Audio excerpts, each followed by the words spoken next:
الحمد لله رب العالمين الرحمن الرحيم مالك يوم الدين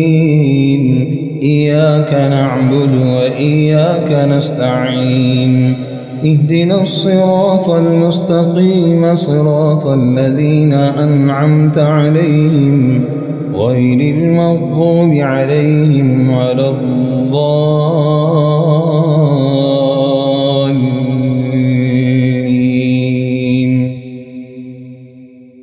حميم تنزيل الكتاب من الله العزيز الحكيم ما خلقنا السماوات والأرض وما بينهما إلا بالحق وأجل مسمى والذين كفروا عما أنذروا معرضون قل أرأيتم ما تدعون من دون الله أروني ماذا خلقوا من الأرض أم لهم شرك في السماوات ائتوني بكتاب من قبل هذا أو أثارة من علم إن كنتم صادقين ومن أضل ممن يدعو من دون الله من لا يستجيب له إلى يوم القيامة وهم عن دعائهم غافلون وإذا حشر الناس كانوا لهم أعداء وكانوا بعبادتهم كافرين وإذا تتلى عليهم آياتنا بينات قال الذين كفروا للحق لما جاءهم هذا سحر مبين أم يقولون افتراه قل إن افتريته فلا تملكون لي من الله شيئا هو أعلم بما تفيضون فيه كفى به شهيدا بيني وبينكم وهو الغفور الرحيم قل ما كنت بدعا من الرسل وما أدري ما يفعل بي ولا بكم إن أتبع إلا ما يوحى إلي وما أنا إلا نذير مبين قل أرأيتم إن كان من عند الله وكفرتم به وشهد شاهد من بني إسرائيل على مثله فآمن واستكبرتم إن الله لا يهدي القوم الظالمين وقال الذين كفروا للذين آمنوا لو كان خيرا ما سبقونا إليه وإذ لم يهتدوا به فسيقولون هذا إفك قديم ومن قبله كتاب موسى إماما ورحمة وهذا كتاب مصدق لسانا عربيا لينذر الذين ظلموا وبشرى للمحسنين إن الذين قالوا ربنا الله ثم استقاموا فلا خوف عليهم ولا هم يحزنون أولئك أصحاب الجنة خالدين فيها جزاء بما كانوا يعملون ووصينا الإنسان بوالديه إحسانا حملته أمه كرها ووضعته كرها وحمله وفصاله 30 شهرا حتى إذا بلغ أشده وبلغ 40 سنة قال رب أوزعني أن أشكر نعمتك التي أنعمت علي وعلى والدي وأن أعمل صالحا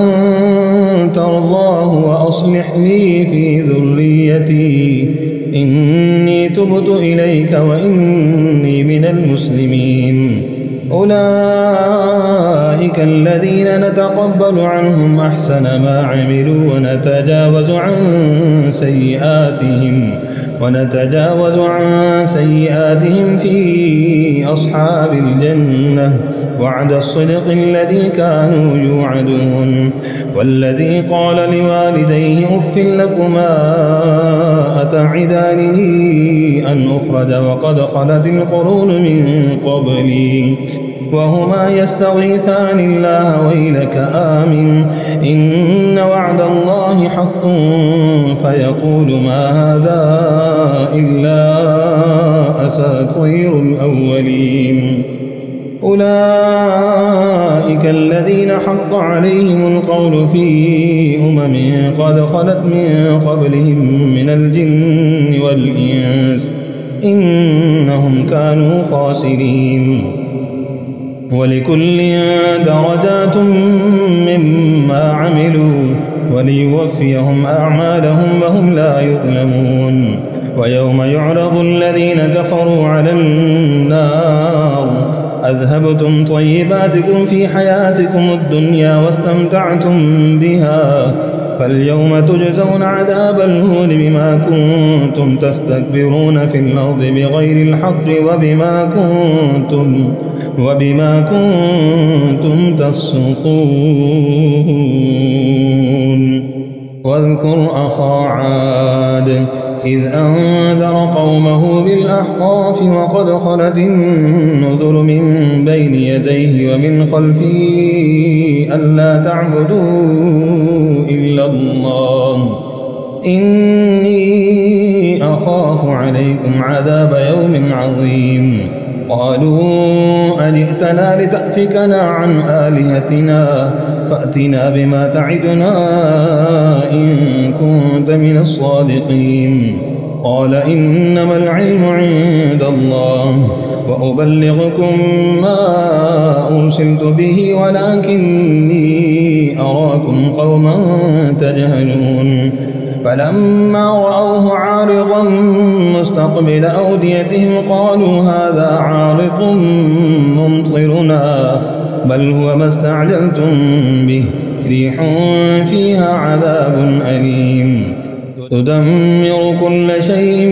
بأمر ربها فأصبحوا لا يرى إلا مساكنهم كذلك نجزي القوم المجرمين. ولقد مكناهم في ماء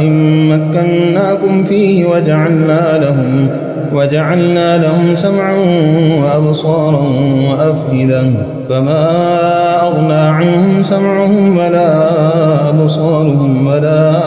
أفئدتهم من شيء إذ كانوا يجحدون بآيات الله وحاق بهم ما كانوا به يستهزئون. ولقد أهلكنا ما حولكم من القرى وصرفنا الآيات لعلهم يرجعون. فلولا نصرهم الذين اتخذوا من دون الله قربانا آلهة بل ضلوا عنهم وذلك إفكهم وما كانوا يفترون. وإذ صرفنا إليك نفرا من الجن يستمعون القرآن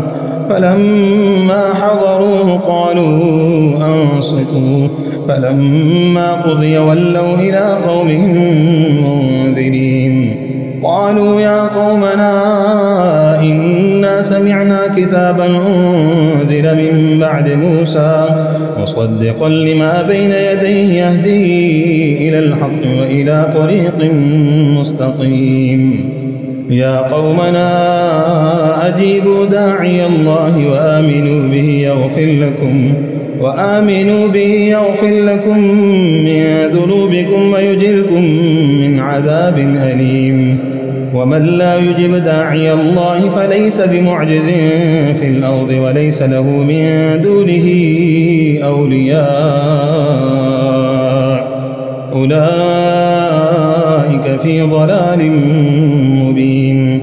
أولم يروا أن الله الذي خلق السماوات والأرض ولم يعي بخلقهن بقادر على أن يحيي الموتى بلى إنه على كل شيء قدير ويوم يعرض الذين كفروا على النار أليس هذا بالحق قالوا بلى وربنا قال فذوقوا العذاب بما كنتم تكفرون فاصبر كما صبر أولو العزم من الرسل ولا تستعجل لهم كأنهم يوم يرون ما يوعدون لم يلبثوا إلا ساعة من نهار بلاغ فهل يهلك إلا القوم الفاسقون الذين كفروا وصدوا عن سبيل الله أضل أعمالهم والذين آمنوا وعملوا الصالحات وآمنوا بما نزل على محمد وهو الحق من ربهم كفر عنهم سيئاتهم وأصلح بالهم ذلك بأن الذين كفروا اتبعوا الباطل وأن الذين آمنوا اتبعوا الحق من ربهم كذلك يضرب الله للناس أمثالهم فإذا لقيتم الذين كفروا فضرب الرقاب حتى إذا أثخنتموهم فشدوا الوثاق فإما منا بعد وإما فداء حتى تضع الحرب أوزارها ذلك ولو يشاء الله لانتصر منهم ولكن ليبلو بعضكم ببعض والذين قتلوا في سبيل الله فلن يضل أعمالهم سيهديهم ويصلح بالهم ويدخلهم الجنة عرفها لهم يا أيها الذين آمنوا إن تنصروا الله ينصركم ويثبت أقدامكم والذين كفروا فتعسا لهم وأضل أعمالهم ذلك بأنهم كرهوا ما أنزل الله فأحبط أعمالهم أفلم يسيروا في الأرض فينظروا كيف كان عاقبة الذين من قبلهم دمر الله عليهم وللكافرين أمثالها ذلك بأن الله مولى الذين آمنوا وأن الكافرين لا مولى لهم إن الله يدخل الذين آمنوا وعملوا الصالحات جنات تجري من تحتها الأنهار والذين كفروا يتمتعون ويأكلون كما تأكل الأنعام والنار مثوى لهم وكأي من قرية هي أشد قوة من قريتك التي أخرجتك أهلكناهم فلا ناصر لهم أفمن كان على بينة من ربه كمن زجن له سوء عمله واتبعوا أهواءهم مثل الجنة التي وعد المتقون فيها أنهار من ماء غير آسن وأنهار من لبن لم يتغير طعمه وأنهار من خمر لذة للشاربين وأنهار من عسل مصفى ولهم فيها من كل الثمرات ومغفرة من ربهم كمن هو خالد في النار وسقوا ماء حميما فقطع أمعاءهم ومنهم من يستمع إليك حتى إذا خرجوا من عندك قالوا للذين أوتوا العلم ماذا قال آنفا أولئك الذين طبع الله على قلوبهم واتبعوا أهواءهم والذين اهتدوا زادهم هدى وآتاهم تقواهم فهل ينظرون إلا الساعة أن تأتيهم بغتة فقد جاء أشراطها فأنى لهم إذا جاءتهم ذكراهم فاعلم أنه لا إله إلا الله واستغفر لذنبك وللمؤمنين والمؤمنات والله يعلم متقلبكم ومثواكم. ويقول الذين آمنوا لولا نزلت سورة فإذا أنزلت سورة محكمة وذكر فيها القتال رأيت الذين في قلوبهم مرض ينظرون إليك نظر المغشي عليه من الموت فأولى لهم طاعة وقول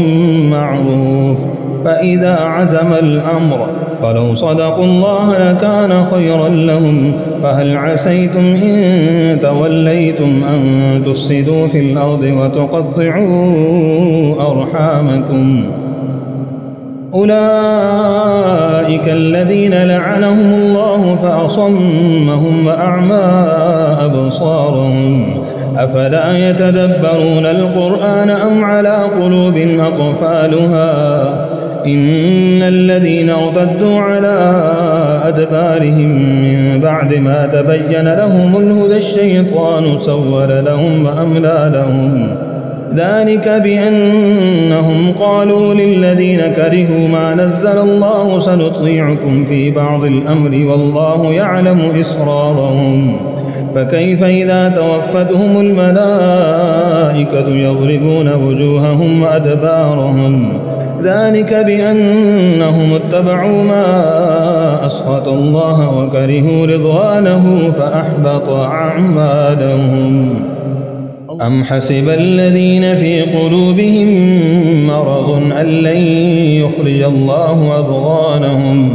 ولو نشاء لأريناكهم فلعرفتهم بسيماهم ولتعرفنهم في لحن القول والله يعلم أعمالكم. ولنبلونكم حتى نعلم المجاهدين منكم والصابرين ونبلو أخباركم. إن الذين كفروا وصدوا عن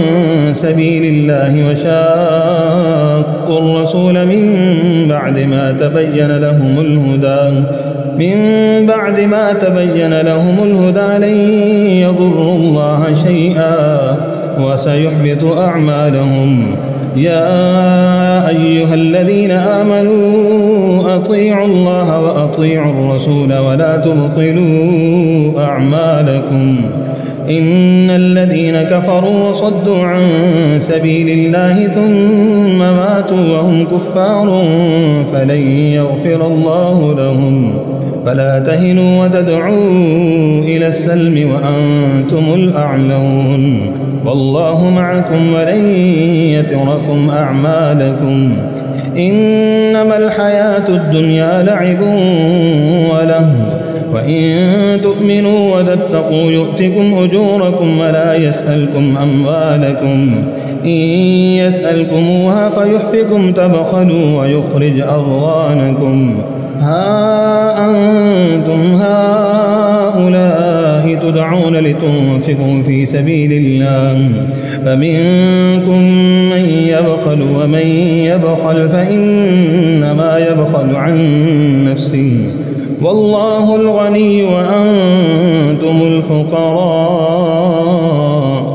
وإن تتولوا يستبدل قوما غيركم ثم لا يكونوا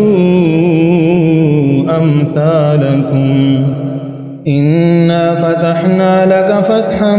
مبينا ليغفر لك الله ما تقدم من ذنبك وما تأخر ويتم نعمته عليك ويهديك صراطا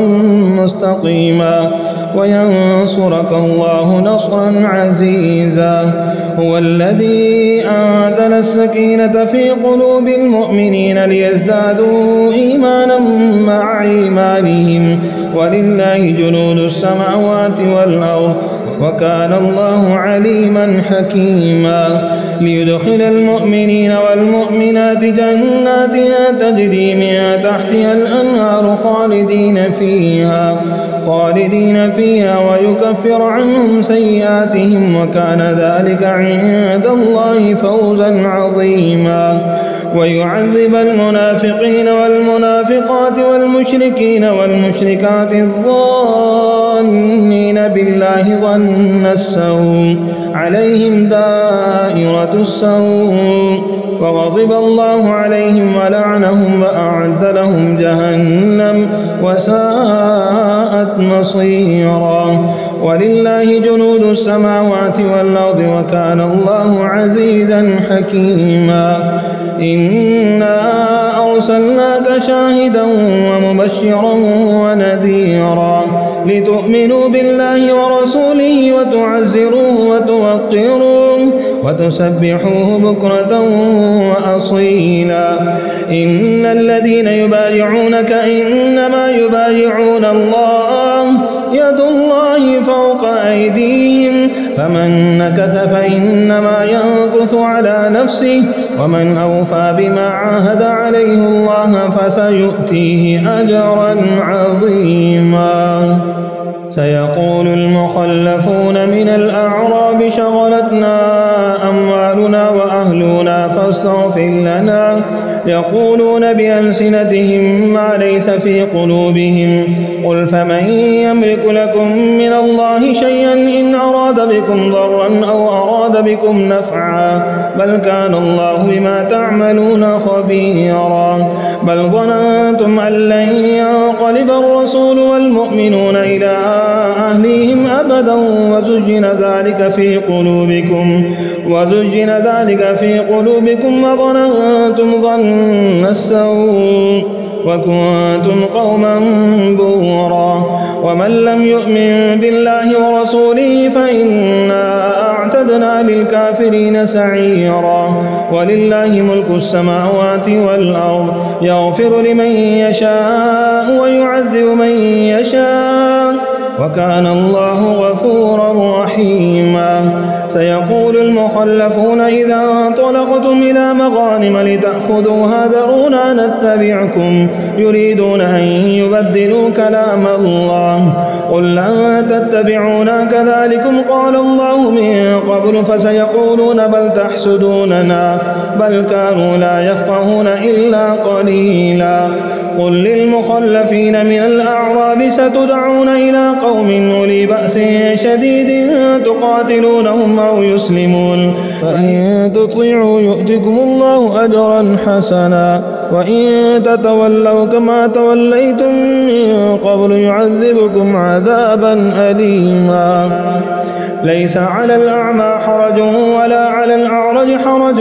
ولا على المريض حرج ومن يطع الله ورسوله يدخله جنات تجري من تحتها الأنهار ومن يتولى يعذبه عذابا أليما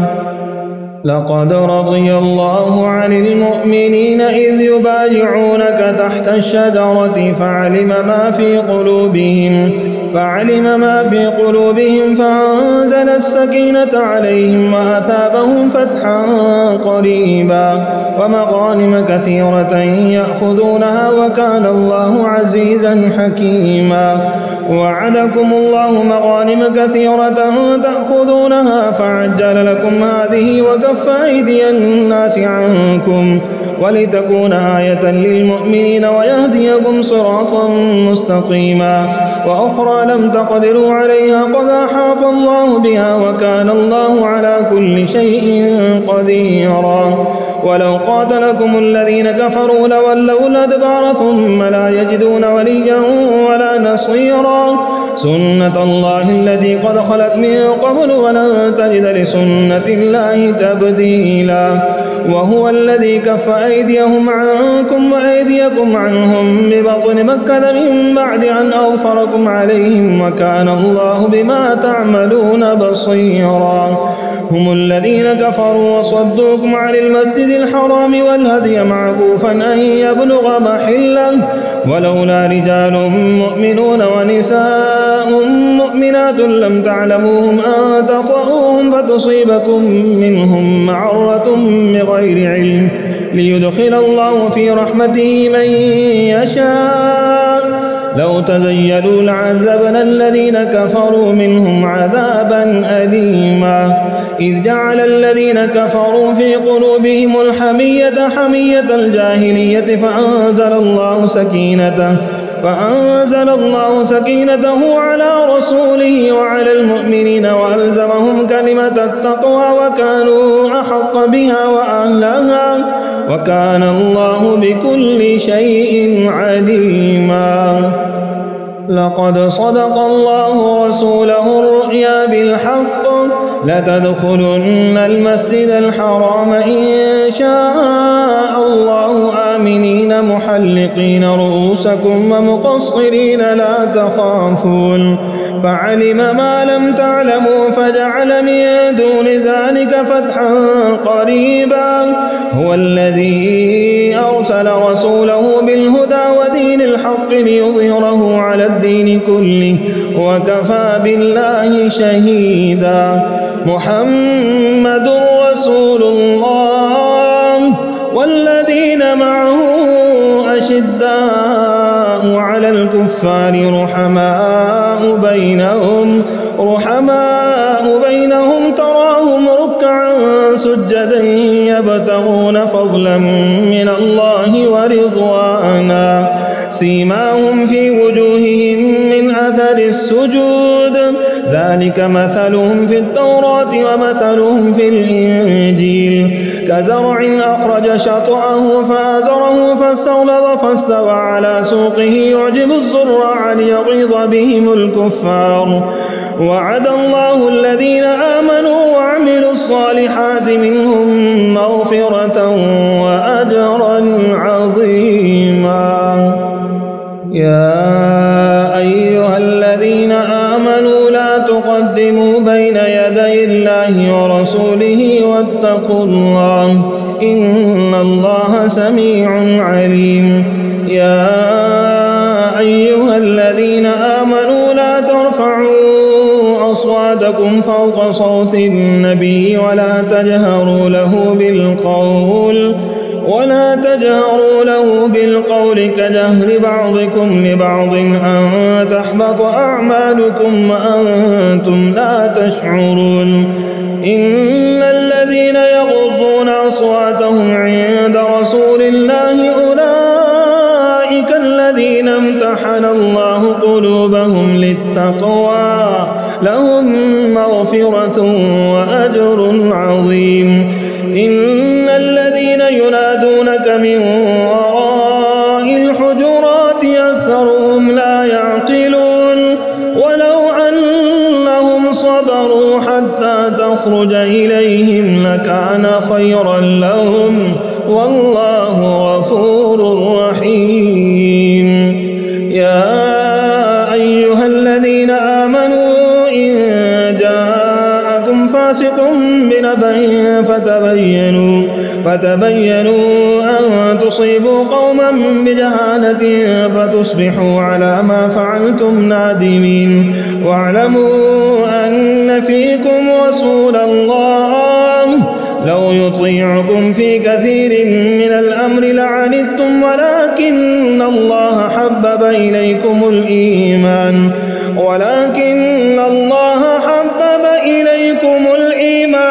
وزينه في قلوبكم وكره إليكم الكفر والفسوق والعصيان أولئك هم الراشدون فضلا من الله ونعمه والله عليم حكيم وإن طائفتان من المؤمنين اقتتلوا فأصلحوا بينهما فإن بغت إحداهما على الأخرى فقاتلوا التي تبغي حتى تفيء إلى أمر الله فإن فاءت فأصلحوا بينهما بالعدل وأقسطوا إن الله يحب المقسطين إنما المؤمنون إخوة فأصلحوا بين أخويكم الله لعلكم ترحمون. يا أيها الذين آمنوا لا يسخر قوم من قوم عسى أن يكونوا خيرا منهم ولا نساء من نساء عسى أن يكن خيرا منهن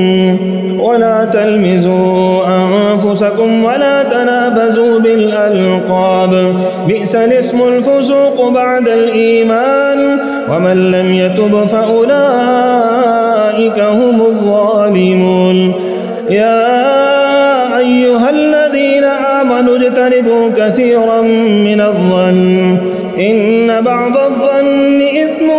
ولا تجسسوا ولا يغتب بعضكم بعضا أيحب أحدكم أن يأكل لحم أخيه ميتا فكرهتموه واتقوا الله إن الله تواب رحيم. يا أيها الناس إنا خلقناكم من ذكر وأنثى وجعلناكم شعوبا وقبائل لتعارفوا إن أكرمكم عند الله أتقاكم إن الله عليم خبير. قالت الأعراب آمنا قل لم تؤمنوا ولكن قولوا أسلمنا ولما يدخل الإيمان في قلوبكم وإن تطيعوا الله ورسوله لا يلتكم من أعمالكم شيئا إن الله غفور رحيم. إنما المؤمنون الذين آمنوا بالله ورسوله ثم لم يرتابوا وجاهدوا بأموالهم وأنفسهم في سبيل الله أولئك هم الصادقون. قل أتعلمون الله بدينكم والله يعلم ما في السماوات وما في الأرض والله بكل شيء عليم. يمنون عليك أن أسلموا قل لا تمنوا علي إسلامكم بل الله يمن عليكم أن هداكم للإيمان إن كنتم صادقين. إن الله يعلم غيب السماوات والأرض والله بصير بما تعملون. قاف والقرآن المجيد بل عجبوا أن جاءهم منذر منهم فقال الكافرون هذا شيء عجيب أإذا متنا وكنا ترابا ذلك رجع بعيد قد علمنا ما تنقص الأرض منهم عندنا كتاب حفيظ بل كذبوا بالحق لما جاءهم فهم في أمر مريج. أفلم ينظروا إلى السماء فوقهم كيف بنيناها وزيناها وما لها من فروج والأرض مددناها وألقينا فيها رواسي وأنبتنا فيها من كل زوج بهيج تبصرة وذكرى لكل عبد منيب. ونزلنا من السماء ماء مباركا فأنبتنا به جنات وحب الحصيد والنخل باسقات لها طلع نضيد رزقا للعباد وأحيينا به بلدة ميتا كذلك الخروج. كذبت قبلهم قوم نوح وأصحاب الرث وثمود وعاد وفرعون وإخوان لوط وأصحاب الأيكة وقوم تبع. كذبت قبلهم قوم نوح وأصحاب الرس وثمود وعاد وفرعون وإخوان لوط وأصحاب الأيكة وقوم تبع كل كذب الرسل فحق وعيد. أفعينا بالخلق الأول بل هم في لبس من خلق جديد. ولقد خلقنا الإنسان ونعلم ما توسوس به نفسه ونحن أقرب إليه من حبل الوريد إذ يتلقى المتلقيان عن اليمين وعن الشمال قعيد ما يلفظ من قول إلا لديه رقيب عتيد وجاءت سكرة الموت بالحق ذلك ما كنت منه تحيد ونفخ في الصور ذلك يوم الوعيد وجاءت كل نفس معها سائق وشهيد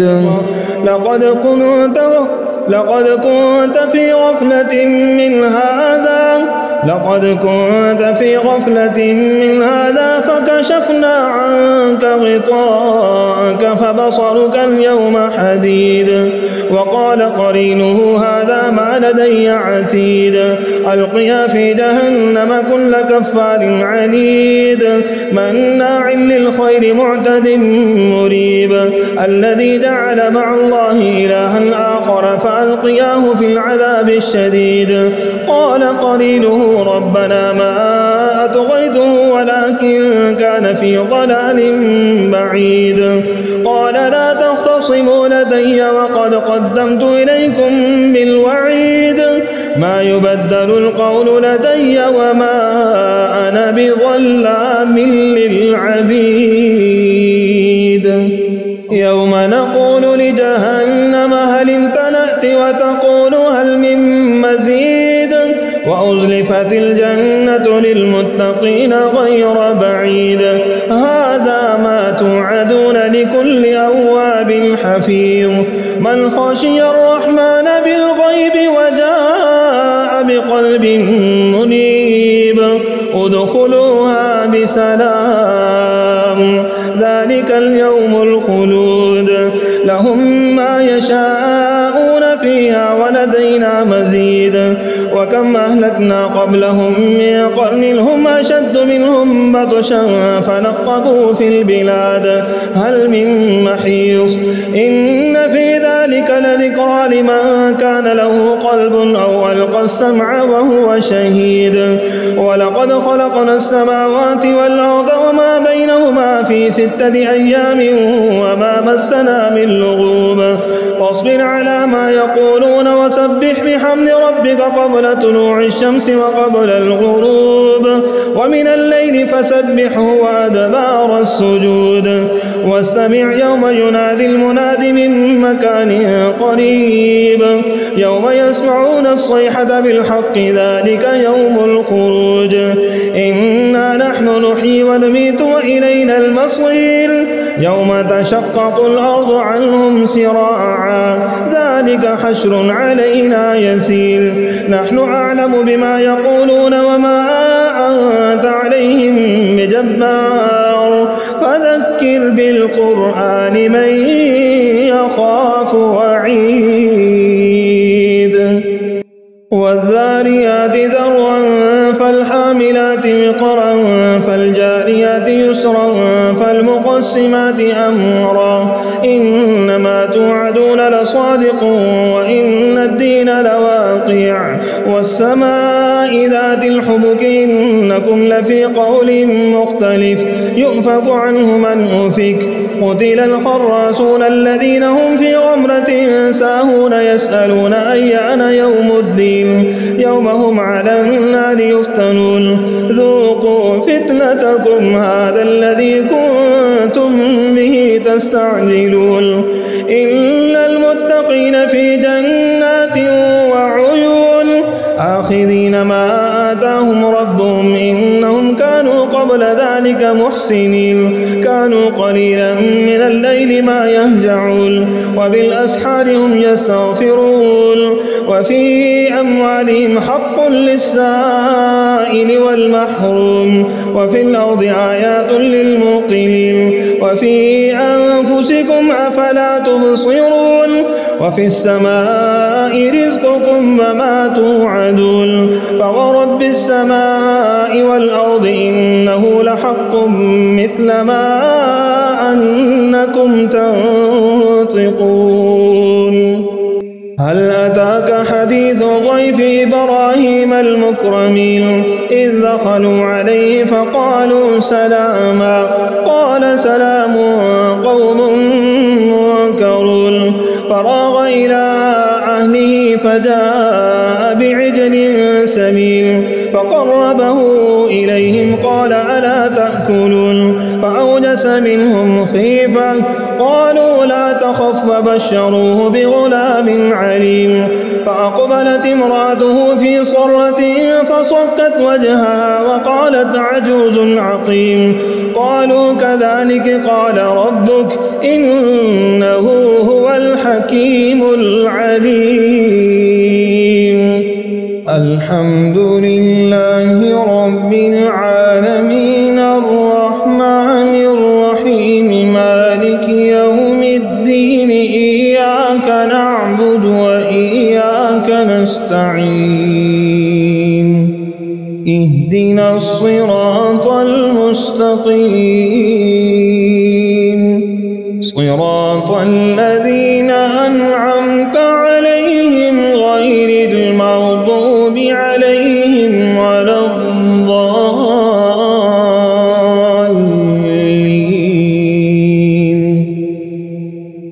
إذا جاء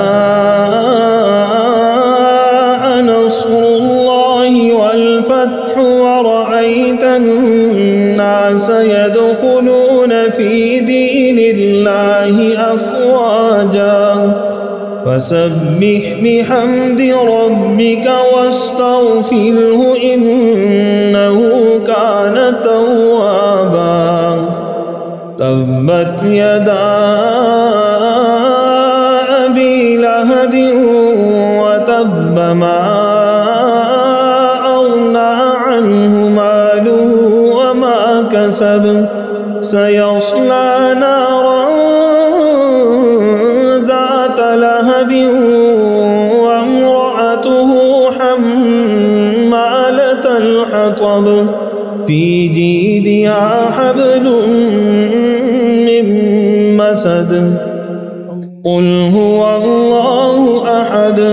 الله الصمد لم